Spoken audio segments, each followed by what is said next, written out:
I'm taking 400 grams of Goan pork sausages. You can now cut the cover and remove the contents from the sausages. I have washed, cut and peeled 4 large potatoes. I'm also taking 5 onions. It's also preferable to slice the onions like this.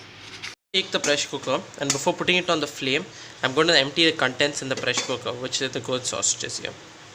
Now add in the potatoes to the Goan sausages, followed by the onions on the top.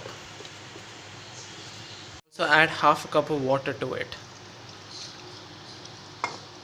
Now cover the lid and you can put it on medium flame and wait for 1 whistle.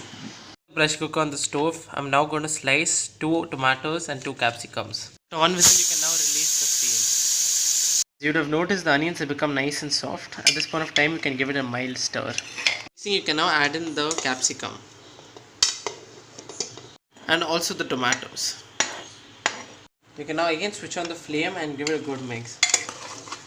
You can now cook it for 5 to 6 minutes until the capsicums become nice and soft. 5 minutes of cooking and the capsicum have become nice and soft on medium flame. You can now switch off the flame and your dish is ready to be served.